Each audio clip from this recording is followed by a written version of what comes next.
Hello everybody, and thanks for joining me. So in this video, we're going to talk a little bit about background knowledge. That's our focus for this month. So if you're watching these videos, this should be the video that you watch first before you watch the video of me actually working with my son. I'm going to talk a little bit about what background knowledge is and ways that you're going to see me support my son when I'm modeling. So first, we need to know what background knowledge is. Background knowledge is what your child already knows. This is what's going to make the new knowledge stick. Students who do not have enough background knowledge to understand the text are not less intelligent. In fact, this happens to all of us. If I try to read an article on how to change my car oil, I'm going to struggle. It's not going to make sense to me because I don't have the prior knowledge that I need. So if I pull up, I have this article here, and just a couple of things. Write in the tools required: a wrench to remove the drain plug, oil filter wrench, oil drain pan. I haven't even gotten to the article, and in the tools required, I'm already breaking down. I don't know what those things are. I need to do more research before I can go any further in understanding what I'm supposed to do. Children need to see that this breakdown can occur to anybody, and it does not mean that you're less intelligent. It does not mean you're a struggling reader. It just means that you need support. You need to do some more research to help you. Or in our children's case, it's not necessarily doing their own research all the time, but just having that discussion with adults to help them to do better with the text. Background knowledge actually becomes more of an issue as books get harder. As children are learning to read, texts are purposely kept simple to follow. They're based off experiences that are not uncommon for children. So if you look up above there, I have Sweet Treat and Bubbles. These are books that my son is using to learn to read. Well, Sweet Treat is about two children who are making an ice cream sundae, and Bubbles is about a boy who is just playing with bubbles in different areas of the day where he encounters bubbles.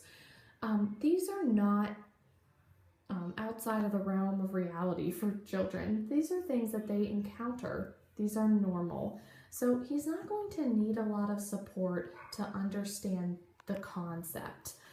Maybe as he's learning how to read, there might be a little more support that way, but as far as actually being able to comprehend, very little is going to be needed. But as children get older, storylines and information, they get more complicated. Children who have more experiences, maybe visiting battlefields or going to the Air and Space Museum, those kids who have those more vast experiences, they tend to need less support with background knowledge because they have a lot of different experiences to go off of. It doesn't always have to be a trip. Just having conversations about things, having your child read a variety of nonfiction, all of that's going to build their background knowledge. Instead of turning on the cartoons, turning on an educational show, all of these things are going to help build that knowledge. So there's two things that I want you to consider with background knowledge. There's the knowledge that is needed to fully comprehend the book being read. Without it, understanding is lost. So up over here, I've got Most Valuable Players, The Basketball Blowout. So I'm going to read just a few pages to my son out loud. Obviously, that's not a book he's going to read because he's in kindergarten by himself. But when I'm reading out loud, there's a lot of support that is needed. My son is not familiar with basketball. His father is a wrestling coach, and he just hasn't had a lot of experience with basketball. So when I'm reading it, it talks about free throws and rebounds and kind of as these children are practicing for a big game. So I need to help him understand that. And if he doesn't understand that, he is not going to follow the game. He's not going to understand who's doing well versus who's not doing well and those kind of things. And as the book goes on, which we're not going to read today, it gets even more detailed about these basketball games. So I need to lay that foundation. I need him to understand the game of basketball little by little, so that when he is reading that book, or listening to that book in this case, he is going to be able to comprehend better what's going on in the text.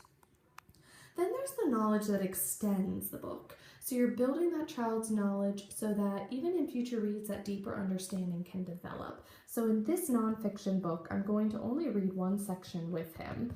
And in this book, I'm going to try to extend his knowledge.